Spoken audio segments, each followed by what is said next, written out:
Ya, welcome gengs, thank you udah klik video ini dan selamat datang lagi di Story Touring.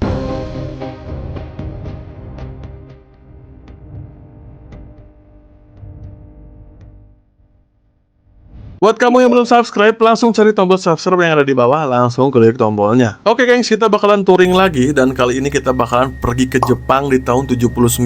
Nah, dimana pada tahun ini terjadi sebuah kasus yang menggemparkan. Kasus ini terjadi pada sebuah bank yang bernama Bank Mitsubishi yang berada di Osaka, Jepang. Seru sih kasusnya, sayang banget kalau kalian lewatin video ini karena di sini tuh pelakunya benar-benar psikopat ya gengs ya. Dalam waktu singkat aja, beberapa nyawa bisa dia ilangin.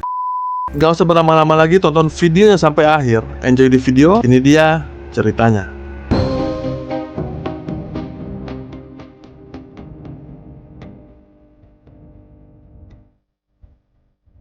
26 Januari tahun 79, Bank Mitsubishi buka operasional meskipun hari itu weekend ya guys. Tapi karena tanggalnya bertepatan dengan banyaknya orang-orang gajian, jadi bank ini tuh tetap beroperasi. Nah, hari itu ada sekitar 34 karyawan dan juga 17 nasabah gitu di dalam gedung Bank Mitsubishi. Lalu pada jam setengah 3 sore, setengah jam sebelum tutup layanan, datang seseorang yang menggunakan pakaian rapi. Dia menggunakan jas hitam, kemeja putih, dia juga pakai topi kayak topi pesulap gitu. Pakai masker putih, pakai kacamata hitam, sneakersnya berwarna putih, dan juga dia pakai tas berwarna merah marun. Nah, sementara ini kita panggil aja si orang itu si Kodir gitu. Nasabah yang tadi itu Kodir. Tanpa basa-basi, Kodir langsung mengeluarkan senjata laras panjang dan menodong ke semua orang yang ada di sana. Kodir berteriak nih, "Semua orang menunduk," dia bilang, sambil mengeluarkan 2 tembakan peringatan ke arah langit-langit. Lalu dia melempar tas merah ke dalam salah satu counter bank gitu. Dia kasih ke salah satu teller.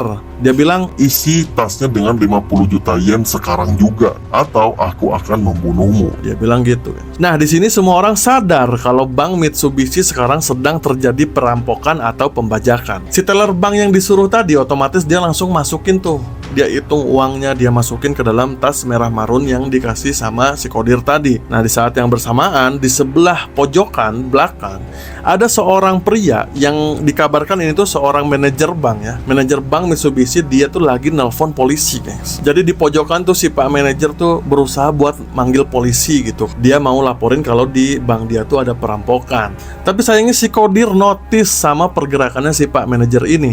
Tanpa babi bu, dia langsung nyamperin dan langsung nembakin 1 peluru ke lehernya si pak manajer. Nah, si pak manajer inilah jadi korban pertamanya si Kodir gitu. Baru masuk udah ada korban yang meninggal. Nah, hal ini membuat semua orang di bank itu nganggep kalau si Kodir ini tuh nggak main-main gitu. Ini bukan perampok biasa. Nah, beda sama perampok-perampok bank biasanya ya. Biasanya kan kalau misalnya ada yang perampok bank yang kita lihat di film-film gitu kan, orang-orang yang terjebak di dalam gedung itu biasanya dijadiin sandera doang gitu. Abis itu si perampok tuh nuntut dia mau apa gitu. Dia minta ke pemerintah atau ke pihak berwajib gitu. Nah, kalau misalnya tuntutannya udah dapet, dia langsung kabur aja gitu kan. Setelah menembak manajer tadi gengs, Kodir menghitung nih udah segimana sih duit yang dimasukin ke dalam tasnya. Pas dia cek, wah, baru 2.800.000 yen.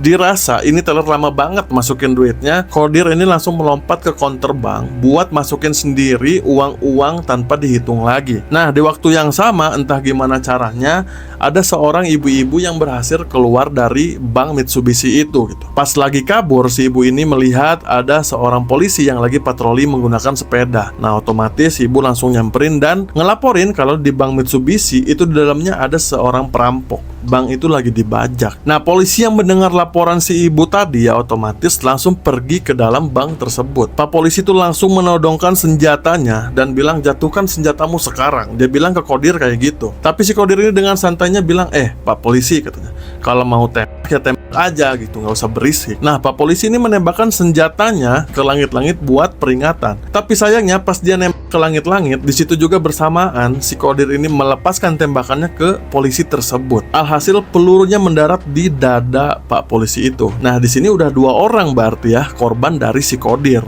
Satu Pak Manajer, satunya lagi Pak Polisi. Di sini orang-orang semakin ketakutan karena dalam waktu 5 menit aja, sekitar 5 menit udah 2 orang yang tewas. Wah, udah nih si Kodir berarti penjahat kelas kakap, pikir mereka yang ada di sana. Setelah itu Kodir langsung menyuruh teller-teller bank buat menghitung berapa sih duit yang udah ada di dalam tasnya. Nah, di saat ini juga salah satu teller bank tuh berhasil menekan silence alarm gitu. Nah, jadi buat yang belum tahu, di bank itu ada tombol alarm yang nggak bunyi gitu. Tapi pas ditekan, dia langsung ngasih sinyal ke kepolisian terdekat dengan maksud ngasih tahu kalau si banknya ini lagi dalam ancaman. Si Kodir nggak notice dong, namanya juga silence alarm gitu kan. Nah, setelah 3 menit kemudian datanglah satu mobil polisi. Di sini ada 2 orang polisi bersenjata yang masuk ke bank Mitsubishi. Tapi begitu masuk, nggak ada omongan sedikit pun, Kodir langsung menembak kedua polisi itu. Satu polisi tewas, gengs, langsung di tempat, dan satu lagi polisinya terpental dan dipukul mundur keluar lagi gitu. Tapi untungnya masih hidup karena dia menggunakan vest atau rompi anti peluru. Hal ini nambah lagi nih daftar nama yang udah dibunuh sama si Kodir. Ada Bapak Manajer, Bapak Polisi, 2 orang gitu. Nah, karena hal ini, sekitar jam 14.40, 320 polisi dikerahkan buat ngepung gedung bank Mitsubishi sambil mencari cara untuk menangkap si Kodir dan juga menyelamatkan orang-orang yang terjebak di dalam situ gitu kan. Si Kodir langsung notice nih, dia langsung nyuruh sandera-sanderanya buat nutupin pintu dan juga jendela biar dari luar tuh nggak kelihatan aktivitas apa yang ada di dalam gedung. Kodir juga udah pasang badan banget gitu sama hal ini, seolah-olah ini semua udah dia bayangin sebelumnya. Polisi di luar juga udah di posisinya masing-masing bersiaga gitu, standby kalau si Kodir ini melakukan pergerakan. Jadi tinggal nunggu perintah aja. Kodir melepaskan beberapa sandera di sini, entah alasannya apa. Dia melepaskan seorang ibu dan 2 anaknya dan juga 2 wanita hamil. Semua dikeluarkan melalui jendela lantai 2. Nah, polisi sangat berhati-hati nih pas ngejemput sandera-sandera yang udah dilepasin si Kodir. Beberapa menit kemudian, polisi mengeluarkan analisa sementara yang menyebutkan kalau dalam gedung tersebut terdapat lebih dari 39 orang yang masih terjebak. Tapi analisa itu sebenarnya meleset, guys. Karena di dalam bank itu ternyata ada juga beberapa yang sembunyi di bawah meja ataupun di dalam lemari deposit box. Jadi bisa dibilang seenggaknya ada sekitar 45 orang yang masih terjebak di gedung bank Mitsubishi hari itu. Karena situasinya semakin lama, semakin nggak ada perkembangan, jadi polisi mencoba buat negosiasi gitu sama si Kodir. Polisi berusaha berbicara dengan menggunakan toa, tapi si Kodir menjawab dengan satu tembakan dan berteriak, "Diam kalian atau ada sandera yang kubunuh di sini." katanya kayak gitu. Ya udah deh, karena nggak mau ada resiko kayak gitu, polisi langsung diam dan standby lagi. Pada pukul 14:45 menit, Kodir mengumpulkan semua sanderanya. Si sandera ini dibarisin semua ngadep si Kodir. Di sini si Kodir nanyain satu-satu nama dari semua sandera. Kodir juga nanyain siapa di sini yang jabatannya kepala cabang. Pak Morioka, pria berusia 44 tahun, langsung mengangkat tangannya. Nah, Pak Morioka ini langsung dimarahin nih sama si Kodir. Dia bilang gara-gara si Pak Morioka inilah teller bank di sini kerjanya jadi lambat katanya. Masukin uang ke tas aja lama banget katanya. Kalau aja cepet, polisi nggak akan keburu datang. Belum sempet ngerespon apa-apa, Pak Morioka ini langsung menerima tembakan dari Kodir dan langsung tewas di tempat. Berarti sejauh ini udah 4 nih korbannya ya, Pak Morioka, Pak Manajer, dan 2 polisi. Kodir juga menyuruh para sandera laki-laki buat ngangkat kursi-kursi dan juga meja ataupun lemari yang ada di sana buat nutupin pintu, nutupin koridor dan juga tangga biar polisi tuh nggak bisa masuk dan juga sandera yang ada di dalam nggak bisa keluar. Kodir juga membagi sandera itu jadi 3 grup, gengs. Grup pertama dijadikan sebagai pertahanan. Mereka tuh dibarisin membuat semacam barikade di depan Kodir gitu. Nah, grup kedua adalah grup jubir atau grup komunikasi buat berkomunikasi sama polisi. Mungkin si Kodir ini nggak mau langsung ngomong sama polisi gitu. Dan grup ketiga adalah grup pengintai yang biasanya ngasih tahu aba-aba ke Kodir kalau misalnya polisi itu ada pergerakan gitu. Lalu Kodir juga meminta semua karyawan bank yang wanita buat ngelilingin dia. Jadi Kodir ini duduk di satu meja yang mepet ke tembok. Nah, karyawan bank wanita ini dia suruh baris mengelilingi dia buat jadi pertahanannya. Setelah semuanya udah berbaris dan membentuk barikade, Kodir meminta semua karyawan wanita ini untuk membuka semua pakaiannya tanpa tersisa, guys. Kodir bilang dalam 10 detik kalau masih ada yang pakai baju atau ada yang belum telanjang, aku akan bunuh kalian semua. Dia bilang gitu.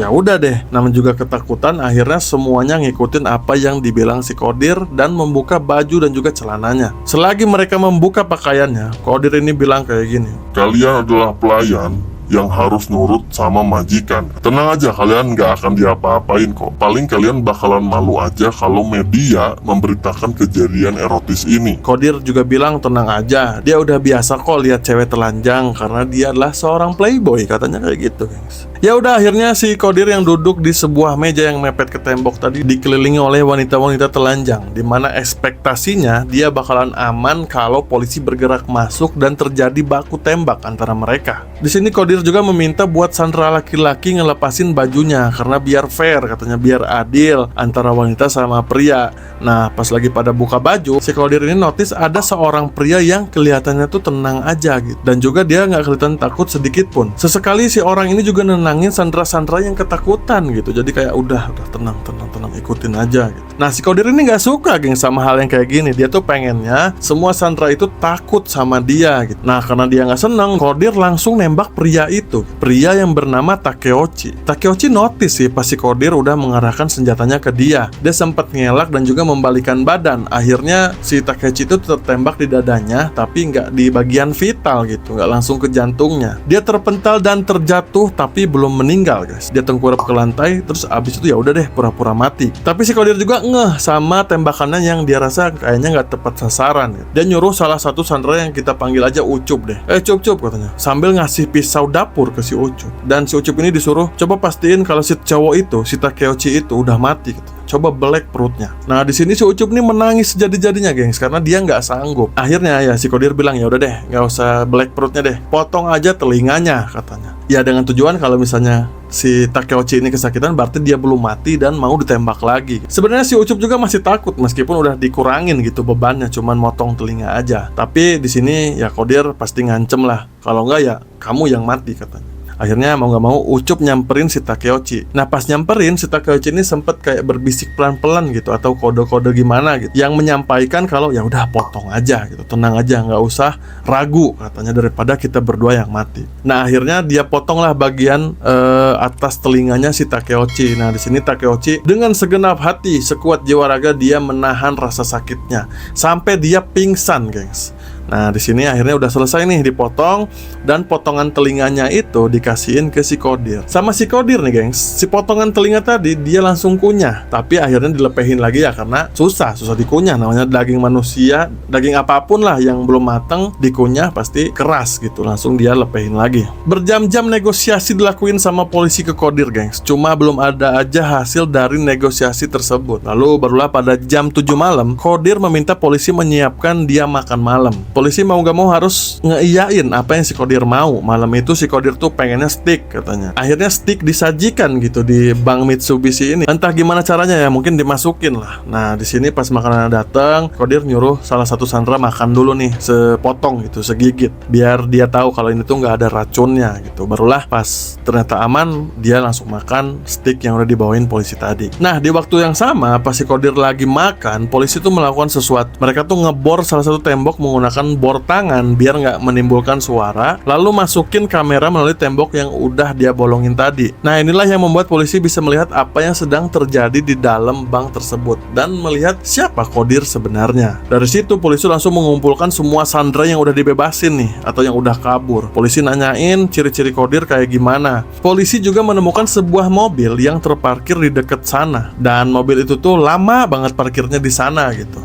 Mobil itu mobil sedan yang berwarna putih. Nah, setelah ditelusuri, ternyata mobil itu adalah mobil curian yang kebetulan pelakunya tuh udah ketangkep. Otomatis pelaku pencurian mobil ini langsung diperiksa ulang gitu. Kok bisa pelakunya udah ketangkep, tapi mobilnya ada di sini? Dari hasil interogasi, si pencuri mobil ini bilang kalau misalnya perampok bank Mitsubishi itu adalah teman saya, katanya. Saya sengaja mencuri mobil buat kendaraan dia pas lagi ngerampok bank Mitsubishi. Nah, si pencuri mobil itu juga memberikan identitas asli si Kodir. Jadi si Kodir ini memiliki nama Akiyoshi Umekawa. Kita kenalan dulu deh sama si Kodir yang sebenarnya ya. Jadi Akiyoshi Umekawa ini adalah pria yang lahir pada tahun 1948 di Hiroshima, Jepang. Dikabarkan hidupnya sulit. Akiyoshi ini terlahir dari keluarga yang miskin dan ibunya tuh single parent yang bekerja serabutan. Akhirnya membuat si Akiyoshi ini nggak punya sifat empati. Nah, pas kecil Akiyoshi ini juga sering banget malakin ibunya. Kalau misalnya dia nggak dikasih uang atau dia dikasih uang tapi kurang, dia tuh sering nyakitin ibunya sendiri. Di lingkungan luar juga sama, guys. Dia juga sering melakukan kekerasan ke teman-temannya. Pas dia berusia 15 tahun, dia pernah ngerampok rumah dan membunuh si pemilik rumah tersebut. Tapi ya itulah Jepang. Hukum untuk anak di bawah umur itu masih kendor gitu, nggak ketat atau nggak keras gitu. Dia selamat dari penjara dan cuma dikurung 1 tahun di tempat rehab mental. Abis itu ya udah dia bebas lagi. Hal lain dari Akiyoshi adalah dari uang-uang yang dia kumpulin dari ibunya, dari merampok. Itu tuh dia beliin buat buku, guys. Dia bisa ngabisin sampai 10.000 yen buat beli buku doang. Buku favoritnya adalah buku tentang tokoh-tokoh besar dunia, buku-buku ideologi, dan juga buku-buku filsafat. Nah, pada tahun 1968, Akiyoshi ini pernah mendaftar sebagai polisi. Tapi karena dia udah melakukan kriminal, jadi nggak diterima gitu.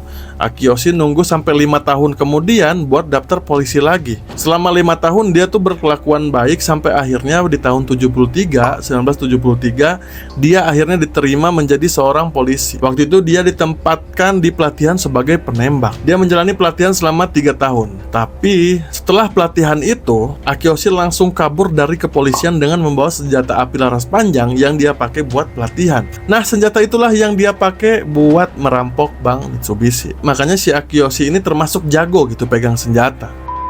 Balik lagi ke gedung Bank Mitsubishi pada tanggal 27 Januari tahun 1979, which is udah ganti hari nih ya. Pada jam 1 malam, cuaca di Jepang lagi dingin-dinginnya. Otomatis bikin Sandra-Sandra pengen pipis gitu. Biasa ya, kalau udara dingin ya pasti beser gitu. Di sini Akiyoshi memberikan izin ke semua Sandra nih, siapapun yang mau buang air kecil gitu.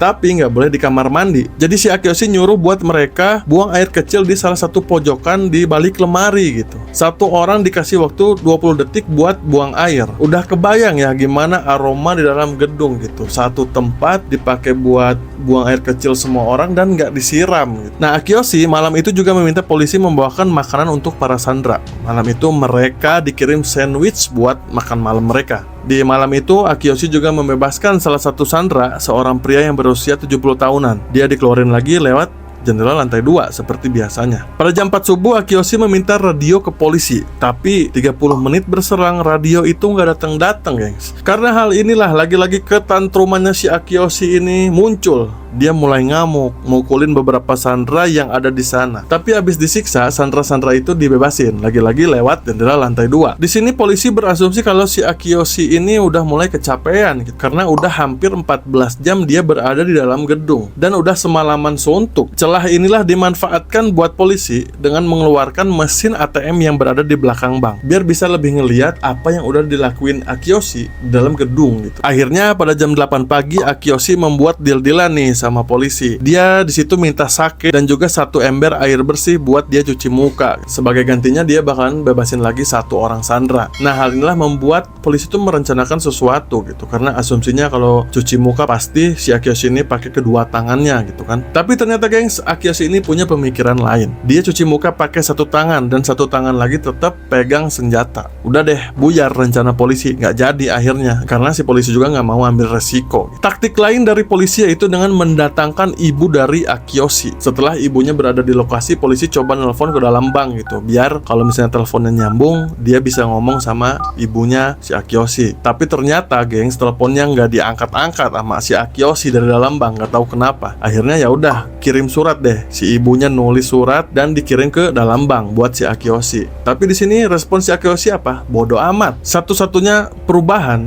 setelah datangnya surat itu ya, cewek-cewek yang tadi telanjang akhirnya disuruh pakai baju lagi, itu doang. Ngerampoknya tetap dia lakuin, tetap dia jalanin. Pada jam 9 pagi Akiyoshi kembali menjalankan aksinya, gengs. Nah, di pagi ini Akiyoshi melakukan beberapa panggilan telepon ke beberapa orang. Di sini dia kayak berpamitan ke orang-orang yang dia telepon.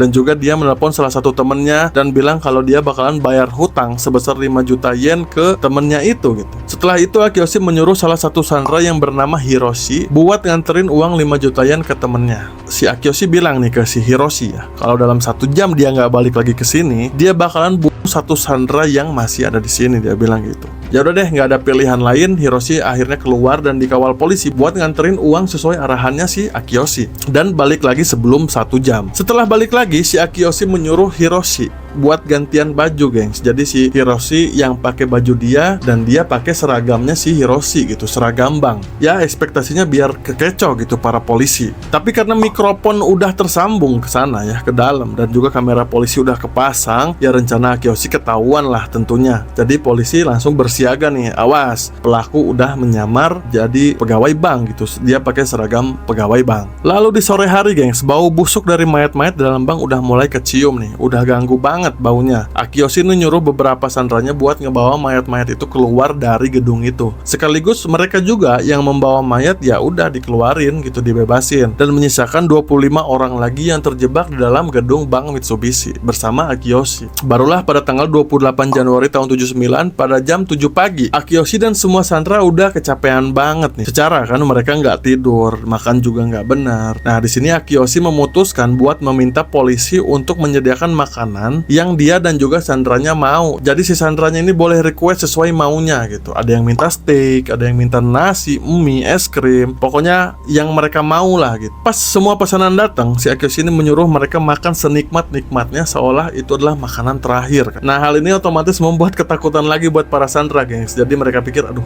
kayaknya habis makan kita semua dibunuh gitu kan. Tapi untungnya setelah makanan semua habis, si Akiyoshi juga nggak ngebunuh mereka, nggak ada kejadian buruk yang terjadi. Setelah makan, si Akiyoshi ini duduk baca koran, guys, tapi udah nunduk-nunduk kayak ngantuk gitu kan. Di sini tuh Hiroshi ngelihat Akiyoshi kayaknya udah ngantuk berat gitu. Akhirnya ya udah dimanfaatin lah sama si Hiroshi ya kan. Dia nulis surat dan langsung lemparin suratnya keluar biar polisi baca. Isi suratnya adalah informasi kalau si Akiyoshi ini sekarang lagi baca koran dengan kedua tangannya, senjatanya ditaruh, dan juga dia tertunduk, kayaknya dia tidur deh gitu kata si Hiroshi kan. Nah melihat adanya kesempatan, polisi langsung bergerak masuk buat penggerebekan. Mereka masuk melalui celah rolling door yang sengaja nggak ditutup full sama sandera yang disuruh Akiyoshi di awal cerita tadi, guys. Polisi dan juga SAT Jepang atau Special Assault Team masuk ke bank dengan cara melepas semua sepatu mereka biar nggak menimbulkan suara yang membangunkan si Akiyoshi gitu. Mereka juga masuk tanpa baju pengaman dan juga cuma membawa senjata revolver gitu.